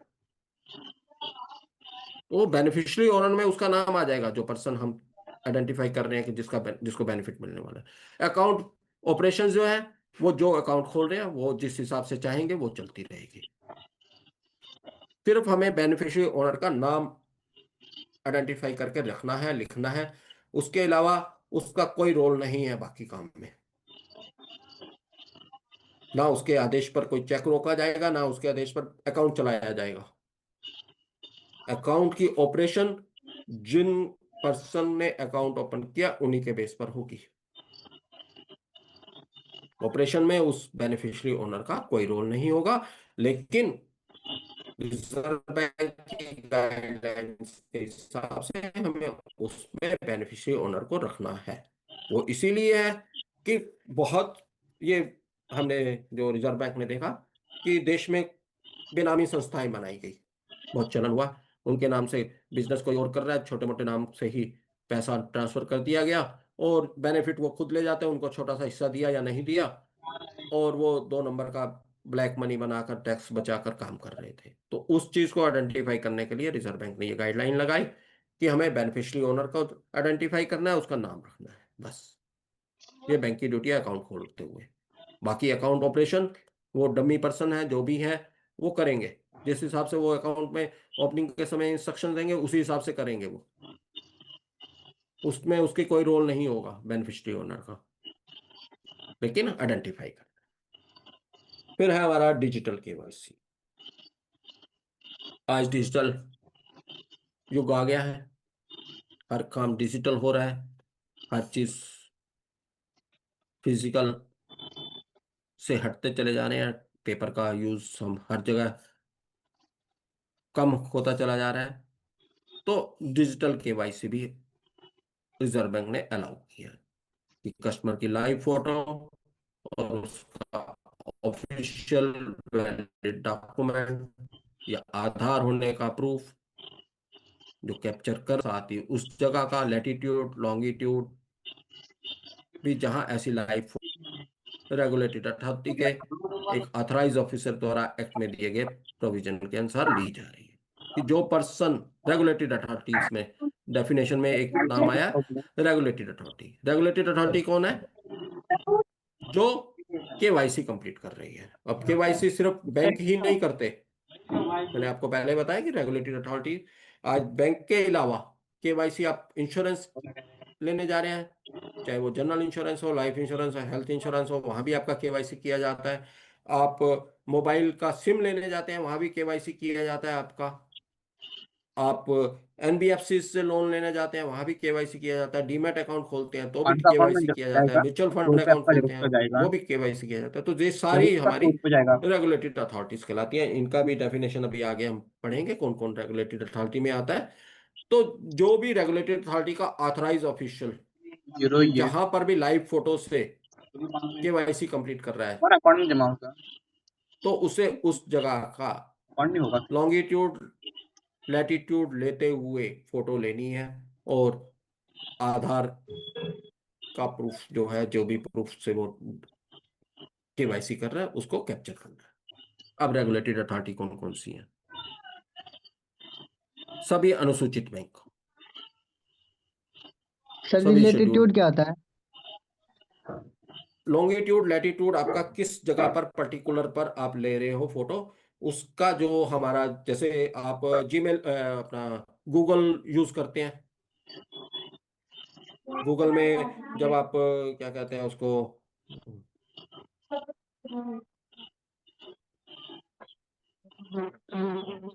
एक मिनट मैं आपको देता हूँ।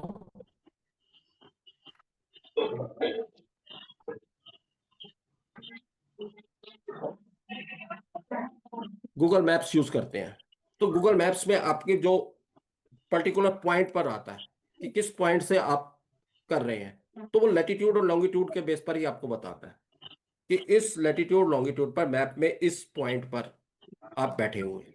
तो ये लैटिट्यूड लॉन्गिट्यूड जो है वो आपकी जगह को निर्धारित करके बताता है कि आपने वो एक्शन जो लिया है वो कहाँ पर है।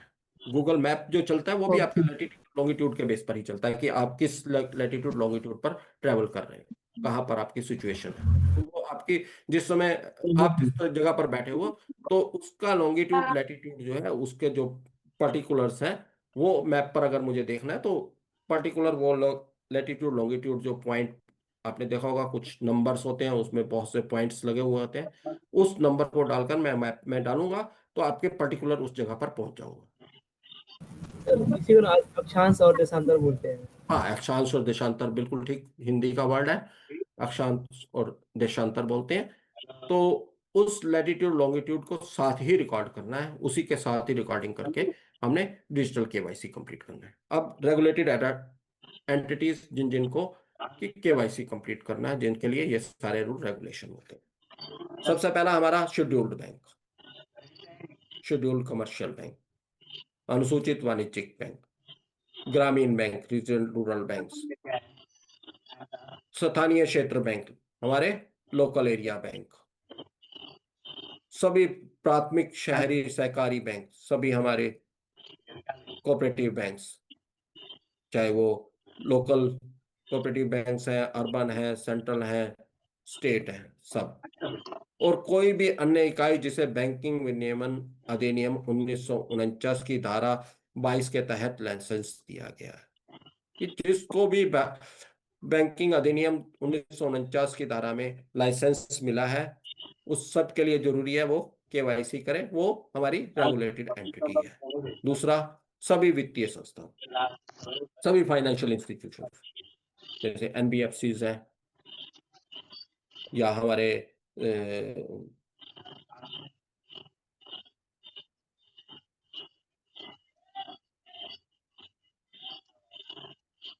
और कोई वित्तीय संस्थान हमारा है तो वो, फिर गैर वित्तीय कंपनीज, गैर बैंकिंग कंपनीज और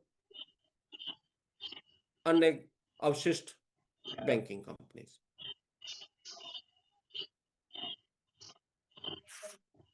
परिसंपत्ति पुनर्निर्माण कंपनियां, asset reconstruction companies, asset reconstruction company ARCs जो है ये मुख्यतः इनका काम बैंकों के एनपीएज को परचेज करने का रहता है कि एनपीएज बैंक के जैसे बड़े बड़े एनपीएज हैं तो बैंकों को किसी एक कीमत पर परचेज कर लेते हैं, उसके बाद जो रिकवरी का काम है या उसमें से जो भी रिकवरी आएगी वो ले लेते हैं, वो करते हैं, वो सारा काम वो करती हैं कंपनीज।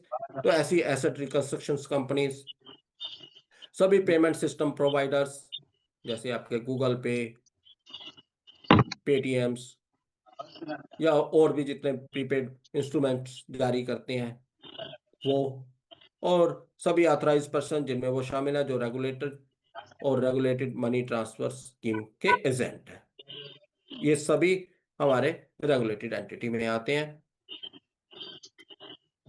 फिर customer due diligence, customer due diligence भी केवाईसी का ही पार्ट है और इसके द्वारा ही हम ग्राहक और उसके हितकारी की पहचान करते हैं। कस्टमर ड्यू डिलिजेंस का अर्थ है कि पहचान के लिए विश्वसनीय और स्वतंत्र स्रोतों की मदद से, इंडिपेंडेंट सोर्सेज की मदद से ग्राहक और हितकारी की पहचान करना और सत्यापन करना। भरोसेमंद और इंडिपेंडेंट सोर्स का इस्तेमाल करके कस्टमर और बेनिफिशियल ओनर की पहचान करना और उन्हें वेरीफाई करना, यह हमारा कस्टमर ड्यू डिलिजेंस है, सीडीडी है। जैसा मैंने पहले कहा कि हमें बेनिफिशियरी ओनर और कस्टमर को सिर्फ उसके जो डॉक्यूमेंट्स दिए हैं उसी से ही नहीं पहचानना, उसके अलावा भी हमें अपने इंडिपेंडेंट सोर्स से भी अगर उसके बारे में कुछ जानकारी मिलती है तो उसको भी यूज करना है। कस्टमर की पहचान भरोसेमंद और इंडिपेंडेंट सोर्स से उसकी पहचान का वेरिफिकेशन और जहां लागू हो वहां बिजनेस रिलेशनशिप की मदद, मकसद और नेचर के बारे में जानकारी लेना। कस्टमर के बिजनेस के नेचर, ग्राहक की जो व्यवसाय की प्रकृति है, उसके स्वामित्व, उसके नियंत्रण के बारे में जानने के लिए उचित प्रयास करना, तभी हम उसके बेनिफिशियरी ओनर तक पहुंच पाएंगे। यह पता लगाना कि क्या कोई ग्राहक किसी बेनिफिशियरी ओनर की ओर से काम कर रहा है और हितकारी स्वामी की पहचान करना और पहचान के लिए विश्वसनीय और स्वतंत्र स्रोतों का उपयोग करके इस्तेमाल करके बेनिफिशियरी ओनर की पहचान करना। ये इंडिपेंडेंट सोर्स लगाकर भी हमें ये सुनिश्चित करना है कि कौन बेनिफिशियरी ओनर है। चलिए, अब व्यक्तिगत अकाउंट्स के लिए हमें क्या क्या जरूरत है और कौन कौन अकाउंट खोल सकते हैं। हम अकेले व्यक्ति का या ज्वाइंट अकाउंट, 2 या अधिक व्यक्तियों को मिलाकर खोल सकते हैं अकाउंट। उसके लिए क्या जरूरी है? उसका मेजर होना जरूरी है। व्यक्ति का 18 साल से ऊपर का हो, स्वस्थ दिमाग का हो, दिवालिया नहीं होना चाहिए, किसी भी कानून के तहत कॉन्ट्रैक्ट करने के लिए अयोग्य नहीं होना चाहिए। अकाउंट ओपनिंग क्या है? एक कॉन्ट्रैक्ट है बैंक और कस्टमर के बीच में।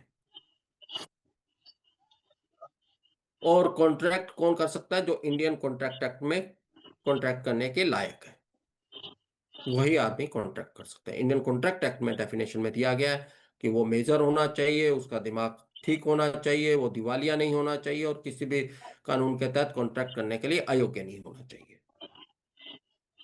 वही व्यक्ति कॉन्ट्रैक्ट कर सकता है, अकाउंट खोल सकता है। लेकिन इसमें एक रिजर्व बैंक ने छूट दी हुई है। वो छूट क्या है? कि बैंक में माइनर का अकाउंट भी खोला जा सकता है। क्योंकि यहां सबसे पहली आपने देखी है कंडीशन क्या है कि कोई मेजर ही कॉन्ट्रैक्ट कर सकता है, माइनर का कॉन्ट्रैक्ट वैलिड नहीं होता। लेकिन बैंक में अकाउंट खोलने के लिए माइनर को परमिट किया गया है। माइनर, कौन सा माइनर अपने नाम से अकाउंट खोल सकता है? जो 10 साल से ऊपर का है और जो पढ़ा लिखा है, जो अपने साइन कर सकता है, समझ सकता है, वही इसमें माइनर अकाउंट खोल सकता है। उसके अलावा ये सारी कंडीशंस लागू होती है। स्वस्थ दिमाग का होना चाहिए, दिवालिया नहीं होना चाहिए और किसी कानून के तहत कॉन्ट्रैक्ट करने के लिए अयोग्य नहीं होना चाहिए। माइनर कॉन्ट्रैक्ट कानून के तहत कॉन्ट्रैक्ट करने के लिए अयोग्य है, लेकिन कुछ रेस्ट्रिक्शंस के साथ रिजर्व बैंक ने परमिट किया हुआ है कि हम 10 साल से ऊपर के माइनर का अकाउंट खोल सकते हैं। बाकी सारी कंडीशंस एज इट इज रहेंगे। सर जी दिवालिया क्या होता है? दिवालिया तो वो है जिसको उधार लिया है उसने, लेकिन वो उधार चुका नहीं पाया और वो कोर्ट में जाकर ओके। कहता है कि मेरी सारी संपत्ति जो है आप ले लीजिए, मेरी संपत्ति इतनी है, मैं नहीं दे सकता, मेरे को दिवालिया घोषित कर दीजिए। तो गवर्नमेंट उसको, कोर्ट उसके सारे एग्जामिनेशन करके उसको इंसॉल्वेंट डिक्लेयर करती है। इंसॉल्वेंट पर्सन जो है वो कॉन्ट्रैक्ट नहीं कर सकता, अपने नाम से कोई बिजनेस नहीं चला सकता। अगर कोई उसके नाम से प्रॉपर्टी बाद में भी आती है तो उसकी प्रॉपर्टी जो है वो परचेज नहीं कर सकता। अगर करता है तो वो जो उसके उधार करता है उसको लेकर दी जा सकती है। तो वो दिवालिया पर्सन है। एक बार जो इंसॉल्वेंट हो गया वो समझ लो आपकी इकोनॉमिक एक्टिविटीज से बाहर हो गया, उसका अकाउंट बैंक नहीं खोल सकते। इसीलिए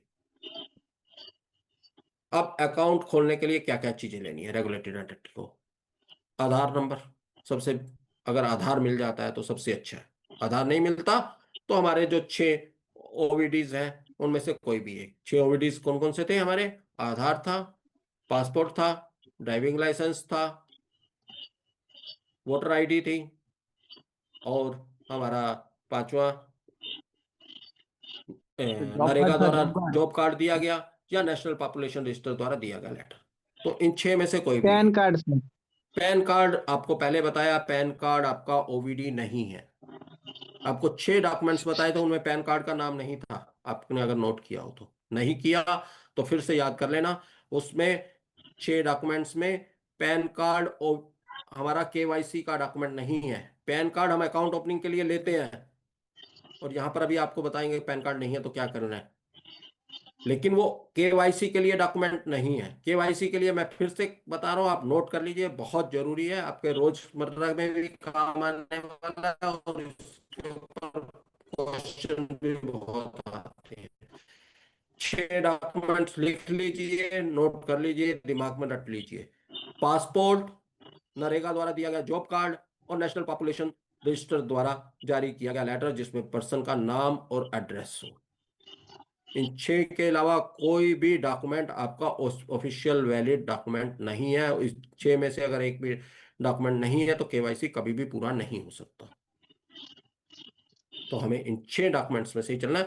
और सबसे पहले हम आधार पर जाते हैं, क्योंकि आधार का हम ऑनलाइन वेरिफिकेशन कर सकते हैं।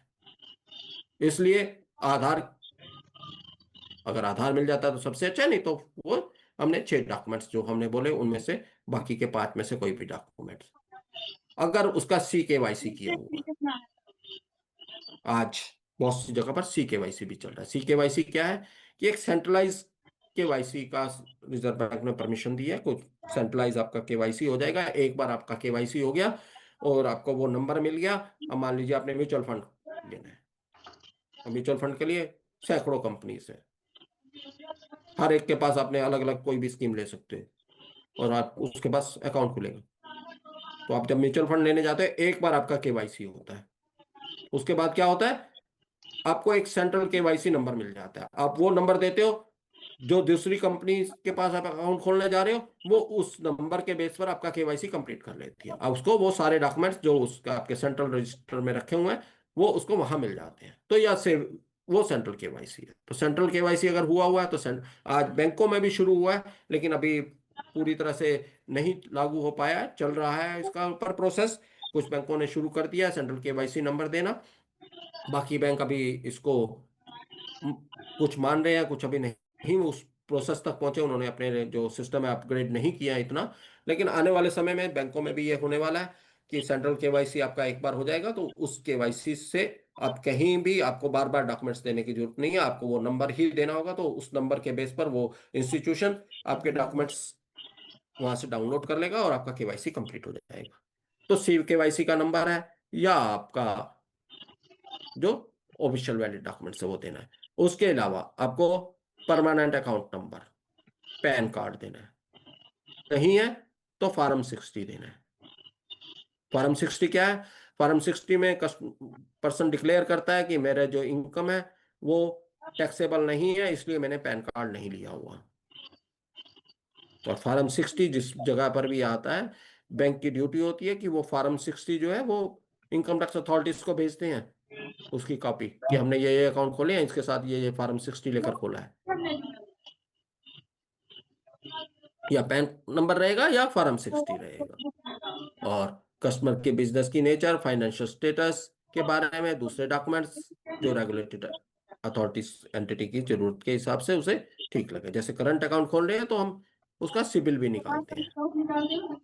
और सिबिल किस लिए निकालते हैं, आपने शायद सेकंड चैप्टर में आपके क्लास में आया भी होगा कि हम करंट अकाउंट उसी पर्सन का खोल सकते हैं जिसका किसी दूसरे के साथ लोन नहीं चल रहा है, किसी दूसरे बैंक के साथ। अगर लोन चल रहा है तो उसे वहां से NOC लानी होती है, वो बैंक उसको NOC देगा तभी।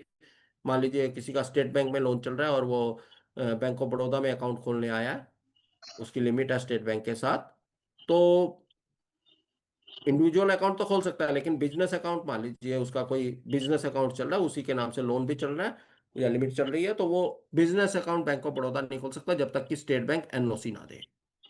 तो उसके लिए क्या है, सिबिल डाउनलोड की जाती है।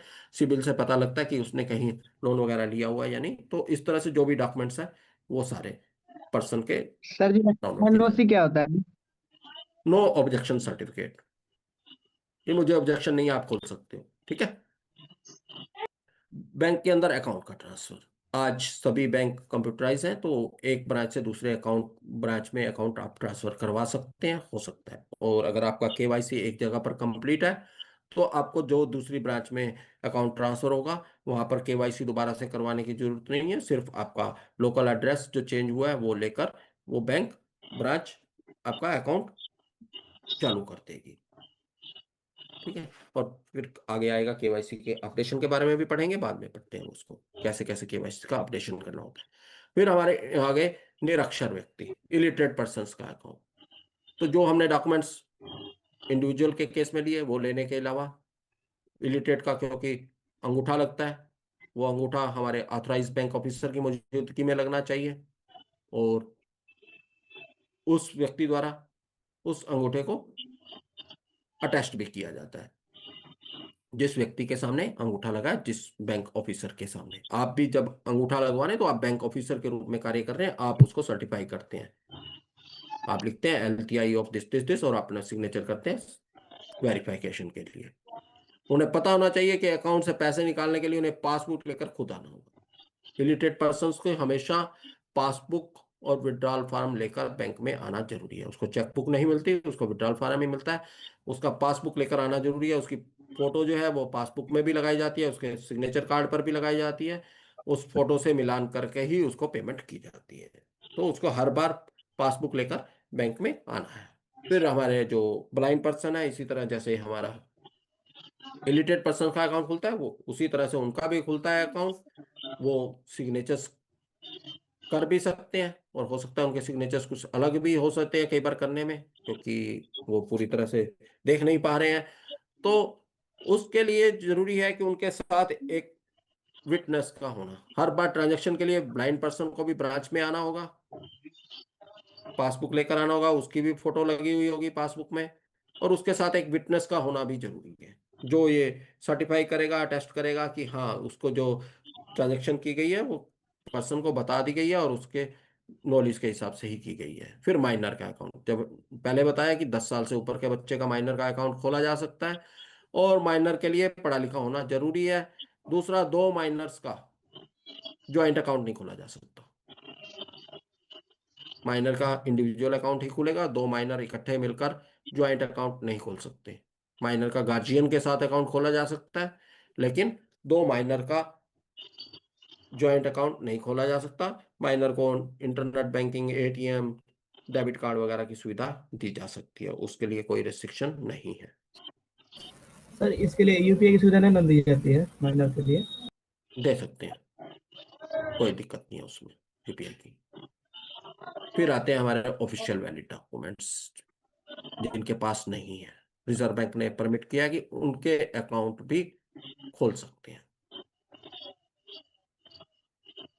अब एक बहुत बड़ा क्वेश्चन आ गया कि हमने पहले कहा कि केवाईसी तभी पूरा होगा जब ऑफिशियल वैलिड डॉक्यूमेंट है, और उसके बिना अकाउंट नहीं खोलेंगे। अब हम कह रहे हैं कि ऑफिशियल वैलिड डॉक्यूमेंट के बिना भी हम अकाउंट खोल सकते हैं।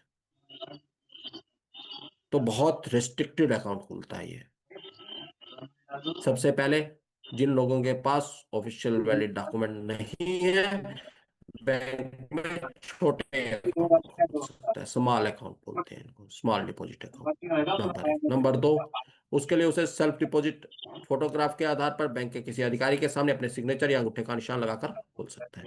अब जो रेस्ट्रिक्शंस है इनके ऊपर, सबसे पहले कि इनके अकाउंट में, नोट कर लीजिए, ये बहुत ही इंपॉर्टेंट इंस्ट्रक्शंस है जो इनके ऊपर बहुत ज्यादा क्वेश्चंस आते हैं स्मॉल डिपॉजिट अकाउंट्स पर। सबसे पहले इसके ऊपर रेस्ट्रिक्शन है कि उसके अकाउंट में पूरे साल में जो टोटल क्रेडिट है वो 1 लाख से ज्यादा नहीं होगा। टोटल क्रेडिट की बात हो रही है डे 1 टू लास्ट डे तक। एक साल में 1 लाख रुपए से ज्यादा जमा नहीं। मान लीजिए आज 10,000 रुपए जमा करवाए हैं, तो बाकी वो पूरे साल में 90,000 रुपया ही और जमा करवा सकता है। जिस दिन उसका 1 लाख रुपया तक पूरा हो गया, उसके बाद उसमें वो जमा नहीं कर सकता। तो टोटल डिपॉजिट की बात हो रही है, 1 डे या 1 पीरियड की नहीं, 1 साल का। दूसरा, उसमें से वो जो विड्रॉल है वो 10,000 रुपए प्रति माह से अधिक नहीं कर सकता। पर मंथ मैक्सिमम विड्रॉल 10,000 रुपए, इससे ज्यादा का विड्रॉल उसे परमिटेड नहीं है।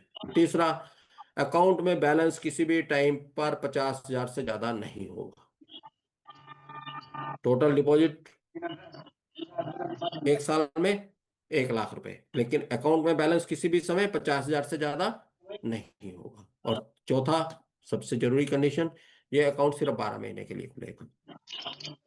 जिस दिन 12 महीने पूरे हो गए, कस्टमर को पैसा वापस कर दिया जाएगा, या तो इस बीच में वो ऑफिशियल वैलिड डॉक्यूमेंट लेकर आए और अपनी केवाईसी कंप्लीट करके अकाउंट को नॉर्मल अकाउंट बना ले, तो अकाउंट कन्वर्ट हो जाएगा नॉर्मल अकाउंट में। और अगर वो नहीं देता तो 12 महीने होते ही अकाउंट क्लोज, पैसा वापस, उसके बाद कोई ट्रांजेक्शन नहीं। तो 4 कंडीशंस। सबसे पहला कि टोटल 1 साल में क्रेडिट 1 लाख रुपए। दूसरा, 10,000 से ज्यादा विड्रॉल नहीं पूरे 1 महीने में। 1 महीने में टोटल विड्रॉल 10,000 रुपए। तीसरा, बैलेंस अकाउंट में किसी भी समय 50,000 से ज्यादा नहीं होगा। और चौथा, अकाउंट सिर्फ 12 महीने के लिए वैलिड है, 12 महीने होते ही इसको बंद कर दिया जाएगा। फिर एनआरओ अकाउंट। एनआरओ क्या है? विदेशी स्टूडेंट के अकाउंट। एनआरओ हमारे 2 तरह के होते हैं वैसे, यहाँ पर जो हम डिस्कस करेंगे दूसरे तरह के करेंगे। एक तो एनआरआई जो हमारे देश के नागरिक हैं, वो जब बाहर चले जाते हैं व्यवसाय के लिए दूसरे देश में या लंबे समय के लिए 180 दिन से ज्यादा रहते हैं, तो वो एनआरआई कहलाते हैं, नॉन रेजिडेंट इंडियन कहलाते हैं। तो उनका अकाउंट जो है वो एनआरआई भी खुल सकता है, एनआरओ भी खुल सकता है। एनआरओ में लोकल फंड हम जमा करते हैं, तो वो उनके लिए जो इंडिविजुअल के लिए हमारे डॉक्यूमेंट्स थे उस वही चीजें हमें चाहिए। एक एनआरओ क्या है, जो विदेश से स्टूडेंट आए हुए हैं इंडिया में पढ़ने के लिए, हमारी यूनिवर्सिटीज में दूसरे देशों के स्टूडेंट आते हैं पढ़ने के लिए, तो जो ऐसे स्टूडेंट हैं वो भी हमारे देश में जब तक रहेंगे तो अकाउंट खोल सकते हैं। एक मिनट मैं एक कॉल ले लूं, उसके बाद फिर आपसे आगे करते हैं।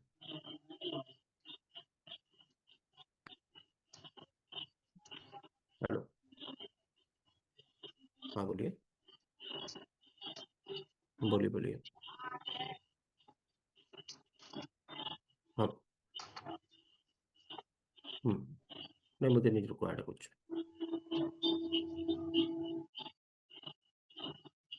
तो जो विदेशी छात्र हमारे यहाँ पढ़ने के लिए आए हुए हैं वो भी हमारे यहाँ अकाउंट खोल सकते हैं। तो उनके लिए क्या चाहिए हमें, उनका अकाउंट जो है वो एनआरओ क्लासिफाई होगा। विदेशी स्टूडेंट, उनके passport, valid visa, immigration endorsement के साथ एनआरओ बैंक अकाउंट खोल सकते हैं, जिसमें उनकी पहचान का प्रूफ, अपने देश का पता, फोटो और एजुकेशन इंस्टीट्यूशन का लेटर देना होता है। अगर लोकल एड्रेस उनका नहीं है, अकाउंट खोल देंगे। अकाउंट खोलने के 30 दिन के अंदर अंदर उन्हें लोकल एड्रेस अपना सर्टिफाई करवाना। इमीडिएट आकर खोलना चाहते हैं तो वो भी खुल जाएगा। लोकल एड्रेस अभी नहीं मिला, उनका कोई लिया नहीं है उन्हें, तो लोकल एड्रेस वो 30 दिन के अंदर अंदर सर्टिफाई करवा सकते हैं, दे सकते हैं उसका प्रूफ। 30 दिन के समय के अंदर जब तक लोकल एड्रेस वेरीफाई नहीं हुआ, अकाउंट को निम्नलिखित शर्त रहेंगे उसमें कि उसमें फॉरेन से जो पैसा आएगा यूएसडी, वो 1000 अमेरिकी डॉलर से ज्यादा नहीं भेज सकते, उसमें जमा नहीं होगा। और पते का वेरिफिकेशन होने तक हर महीने 50,000 रुपए तक निकाल सकते हैं।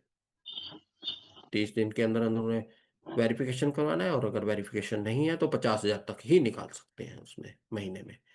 जो पाकिस्तान के स्टूडेंट आए हैं जिनकी नेशनलिटी पाकिस्तानी है, तो उनका अकाउंट रिजर्व बैंक की प्रायर परमिशन के बिना नहीं खुल सकता। उनके लिए रिजर्व बैंक की प्रायर परमिशन लेना जरूरी है। बाकी स्टूडेंट्स का खुल सकते हैं, लेकिन जो पाकिस्तानी स्टूडेंट है उनके लिए रिजर्व बैंक की परमिशन होना जरूरी है।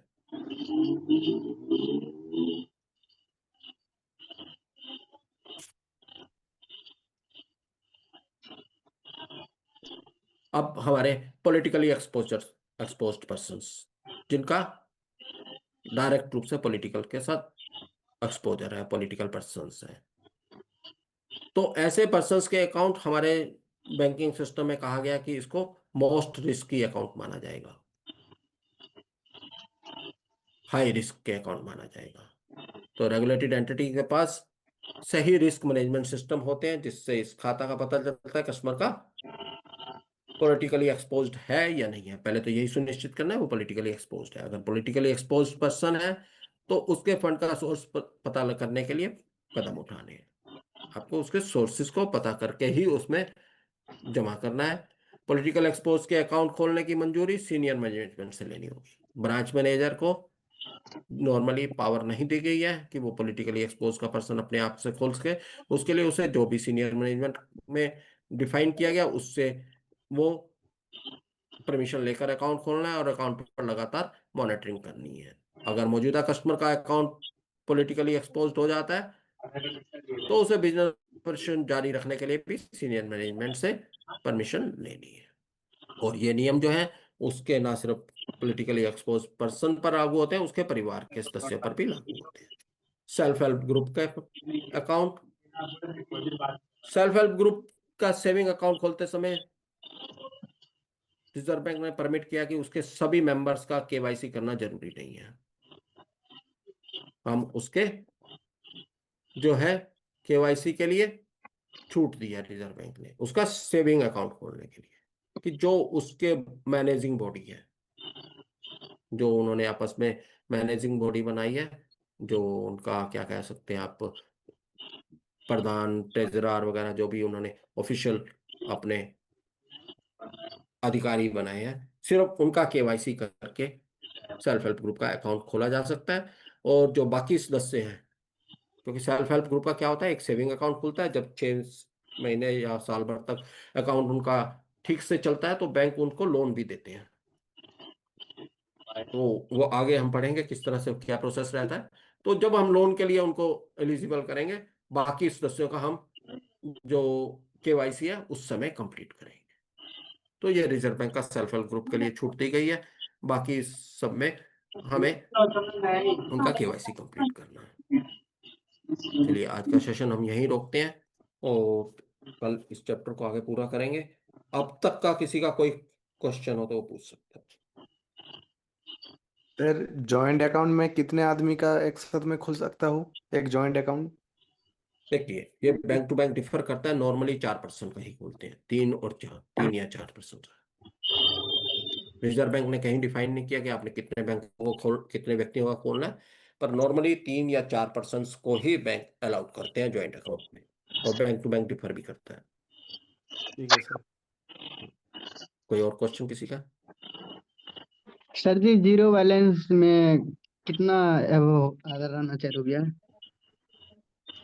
जीरो बैलेंस में क्या, जब बैलेंस जीरो है तो रहना जीरो कहाँ से है उसमें? मिनिमम बैलेंस तो जीरो ही होगी ना जीरो बैलेंस।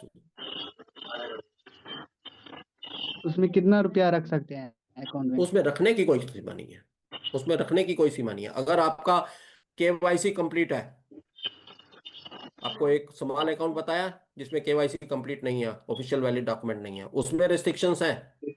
उसके लिए आपका मैक्सिमम जो है, किसी भी टाइम पर बैलेंस 1 लाख से ऊपर नहीं होगा, और सॉरी 50,000 से ऊपर किसी भी दिन नहीं जाएगा। 1 लाख तक आपका पूरे साल में क्रेडिट होता है, बैलेंस आपका 50,000 से ऊपर नहीं जाएगा। वो जहां पर आपका केवाईसी कंप्लीट नहीं है, जहां पर आपके पास ऑफिशियल वैलिड डॉक्यूमेंट नहीं है। जहां पर आपका ऑफिशियल वैलिड डॉक्यूमेंट दिया हुआ है, अकाउंट प्रॉपर खुला हुआ है, वहां पर जीरो बैलेंस अकाउंट में मैक्सिमम अमाउंट जमा करने की कोई लिमिट नहीं है। और जितना सर भी, जी वो हाँ जनरल अकाउंट, हाँ जी, हाँ जी जनरल अकाउंट पे क्या रूल वगैरह है? जनरल अकाउंट पे, हाँ जी। जनरल अकाउंट का तो देखो हर बैंक का अपना अपना रूल है, उसके लिए तो कोई ऐसी कंडीशन नहीं है। जनरल अकाउंट में उसने बैंक ने क्या कंडीशन लगानी है क्या नहीं लगानी, वो बैंक टू बैंक डिफर करता है कि उसे मिनिमम बैलेंस कितना रखना है, चेकबुक के अगेंस्ट कितना रखना है, और आपके विड्रॉल की कोई लिमिट रखनी है नहीं रखनी, तो वो सब बैंक टू बैंक डिफर करता है। उसके लिए कोई रिजर्व बैंक की गाइडलाइन नहीं है। जनरल अकाउंट तो आपका सेविंग अकाउंट है, आप पूरी तरह से अपने जनरल की तरह यूज कीजिए। और अगर बैंक ने कोई स्पेसिफिक कंडीशन लगाई हुई है, बैंक की स्कीम्स के डिफरेंट डिफरेंट टाइप्स की वो अकाउंट खोलते हैं, कोई सेविंग वो सैलरी अकाउंट खोलता है, कोई आपका प्लेटिनम अकाउंट, ये गोल्ड अकाउंट, इस तरह से नाम देकर अकाउंट खोलते हैं। तो वो स्कीम वाइज वो अपनी अपनी स्कीम के हिसाब से आपको कंडीशंस देते हैं। तो उसके लिए रिजर्व बैंक की कोई कंडीशन नहीं है, ओके वो जी। बैंक टू बैंक डिफर करता है, आपकी स्कीम के हिसाब से डिफर करता है। कंडीशन सिर्फ आपकी जो स्मॉल अकाउंट है उसके लिए है, जहां पर केवाईसी कंप्लीट नहीं हुए, या जीरो बैलेंस अकाउंट है कि उसमें आप बैलेंस मिनिमम बैलेंस की मेंटेनेंस की कंडीशन नहीं लगा सकते। जीरो बैलेंस में भी रिजर्व बैंक ने कहा हुआ है, अगर कस्टमर को चेकबुक चाहिए तो मिनिमम बैलेंस बैंक चाहे तो रख सकता है। ठीक है जी, ठीक है। जीरो बैलेंस में भी आपका जीरो बैलेंस अकाउंट खुल रहा है, अगर कस्टमर कहता है कि मुझे चेकबुक भी चाहिए, तो बैंक उसमें मिनिमम बैलेंस की कंडीशन लगा सकता है। बस ये रिजर्व बैंक की गाइडलाइन है। चलिए तो यहीं पर आज का सेशन रोकते हैं, कल फिर सुबह के सेशन में मिलेंगे। आप सबका बहुत बहुत धन्यवाद ध्यान से सुनने और समझने के लिए। Thanks a lot, good bye.